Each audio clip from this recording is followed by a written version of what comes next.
After the extended mind, let's stretch our brains a little bit further and consider the notion of distributed cognition. This comes from a chap called Ed Hutchins. He was an anthropologist who originally did what most anthropologists do, which is go to study far-flung cultures. But then he returned and he worked for the military in America, working for the Navy, for the Air Force, studying situations in which collective decision making is taken, in which problems are solved collectively and using resources that are available to everyone, so not private resources but public resources. He described this in his infamous book Cognition in the Wild, published in 1995. And his motivation is quite clear from this paragraph. If we ascribe to individual minds in isolation the properties of systems that are actually composed of individuals manipulating systems of cultural artifacts, then we have attributed to individual minds a process that they do not necessarily have. And we fail to ask about the processes that they actually must have in order to manipulate the artifacts. This sort of attribution is a serious but frequently committed error. So what's he talking about? Well, the kind of situation that Ed Hutchins studies are situations where you have multiple people in a clearly defined working environment collectively solving tasks. So as an example, he has studied air traffic controllers who must work in a high-tech situation with very strict protocols to perform a very clear task with the motivation of not having planes bump into each other. Under these circumstances, the goal is achieved not by an individual. You could actually replace any one individual in the air traffic control center with another suitably qualified individual. The task is done so not by individuals, but by a collective. The bridge of a large Navy ship is another place where we have a very well-defined work environment, and that's necessary so that we can agree that these are working on a collective task. Steering a big ship is a clear task, and you can tell whether you're doing it well or whether you're not doing it well. And on the bridge of a modern naval warship, a whole bunch of individuals have very distributed responsibilities, and they do all kinds of things which are which fit well into the vocabulary of cognition. So they plan, they use representations, but these are real maps, and they use things like real dividers and real compasses to orient themselves. And Hutchins's point is that you can use the whole language of cognition to describe this collective achievement. It just seems wrong to stuff it inside heads. Instead, the achievement is made by a combination of the individuals and their socio-cultural context in which this is carried out. And if you strip away one and attribute everything to the other, you've sort of lost the plot. Notice how continuous this is with something that has cropped up again and again. So the lamentable approach of the behaviorists nevertheless contained a nugget of insight, especially in the work of Skinner, which was that what the pigeon does in the box is a function not just of the pigeon, but the box. That is, you will never understand the pigeon unless you understand the context in which the pigeon carries out whatever it's doing. So, distributed cognition, the one that views the attribution of these cognitive style words to the performance of a group of people, uses these experimental model situations, and they're all very constrained and they all have very clear goals. In that respect, they avoid some of the problems that we get when we try to interpret random human activities. The notion of a behavior is here set up in advance. The behavior is navigating the ship, or flying a plane, or running air traffic control. They assume the use of the cognitive language allows us to discuss these achievements as a form of information processing involving representations. But at least not all of those representations are in the head. They're on screens, on maps, on the wall, in the diaries.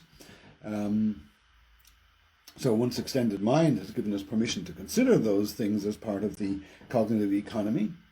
then we seem to be in a position where we can relax this problematic border between individuals. So, where do we land then? This is getting confusing, isn't it? If the boundaries of cognition don't stop with the individual, then they could involve internal stuff, neurons, brains are important somewhere. External stuff, the world is just as important in many respects. Cognition might be socially distributed across individuals, temporally distributed across time, spatially distributed, extending out into the world. And we'll leave a word from Hutchins on this. He says, the emphasis on finding and describing knowledge structures that are somewhere inside the individual encourages us to overlook the fact that human cognition is always situated in a complex social-cultural world and cannot be unaffected by it. We might almost say cannot exist without it. And therefore, the complex social-cultural embedding is part of cognition. One way that you might consider thinking about this is to ask yourself, what does science know and where does it know it? We like science. Science gives us a secure hold on things and informs us about things. But where is scientific knowledge? I don't think it's inside anyone's head. It's in journals, it's in practices, it's in the practices of the laboratory, it's in the expertise of diverse people, it's in the meetings, it's in the conferences, it's in the relations of the scientific experts to other people. So if we consider science to produce knowledge, this knowledge seems indeed to be widely distributed. Thank you, Ed. And finally, we're going to wrap up with a very, very different approach to understanding things that, for example, Ed Hutchins studies. That is, these are things which arise through the activities of humans, always collectives of humans, actually not always humans, but collective behavior gives rise to phenomena. And if we want to understand a phenomenon which clearly arises from the interaction among individuals, the one mind, one individual approach could really be holding us back here. So if we no longer attribute all cognition to individual minds, we might need a different framework to get a grasp on phenomena in which more than one individual collaborates to give rise to something. So there's a whole field of collective dynamics which considers behavior as a result of many individuals collaborating. And the way in which such collective phenomena are approached in the field of collective dynamics is instructive. Here's an example of the kind of behavior that this field tackles. So here's a Mexican wave in a stadium.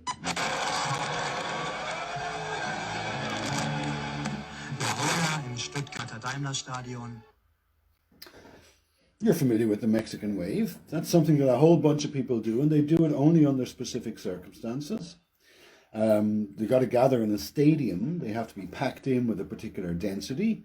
If you have too few individuals, you're never going to get a Mexican wave. The Mexican wave, when it starts, has some observable properties. It propagates at a particular speed in a particular direction.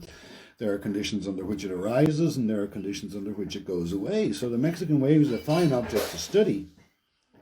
But it's not really an achievement of any one individual. And it seems, if you wanted to characterize, describe, scientifically grasp the Mexican wave, and a strongly individualist psychological approach is never going to get you there. And there are very, very many cases in which we behave as collectives rather than as individuals. Think of the traffic jam. Think of a bunch of people fleeing a burning building in a state of panic, for example. Or think of the patterns that emerge when you have a large group of people spontaneously applauding, in which waves of synchronization and desynchronization arise. Well, there's a chap in Hungary called Tamás Visek, and he's the world leader in this particular area. And his work has studied, among other things, the Mexican wave.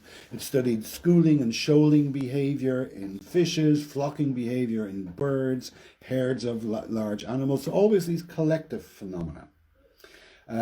Here's a little model that was built by him and a graduate student and a colleague, which simulates the Mexican wave. We'll just have a look at it there. There's a wave propagating from left to right. This is a computational simulation. You can ask of this, well, did it capture the properties of the Mexican wave that we wanted to capture? So this computational model takes account of the density of the individuals. It manages to represent things like the direction of motion, the speed of motion, and so on. So we can assess it as, is it a good or a bad model of the Mexican wave? But this model did not come by modeling the individuals who give rise to this pattern as full-blown people with hopes, dreams, and ambitions, and so on. It modeled each of them as a very simple element, which, when neighboring elements are excited, does its thing, the Mexican wave thing. And that model was pre-existing. He adapted it from a model of electrical propagation in heart tissue. Chick heart tissue has this property that if you stimulate it, there's a pattern of activation that travels through the tissue. And this has been studied intensively, and we have very good mathematical models that can follow the propagation of the initial electrical stimulation around the tissue. That turned out to be very, very useful in providing a mathematical description of the properties of the Mexican wave. What can we learn from this? Well, the role of the individual here is relatively small. We need individuals who are appropriate to the phenomenon being discussed. So in this case, the individuals have to have two states, resting and signaling. And all they need to know is what their neighbors are doing. And they need some kind of thresholding function that if their neighbors are doing enough, they will also wave. So the simple individual appropriate to the task and characterizing the interactions among individuals, those two things give a very different way of approaching such issues. So modeling collective behavior requires us to vary the individual and the interactions among them and the circumstances. So the stadium is very important here in which these take place. So this is very much a non-psychological way of approaching many issues that, for example, might also be described in a distributed mind context, perhaps also in an extended mind context. You can see the notion of mind has been played with very flexibly here, as is the notion of behavior. There's no single right answer here. But if we've learned one thing, it's that cognitive science needs plural approaches. We need many ways to consider our being in the world.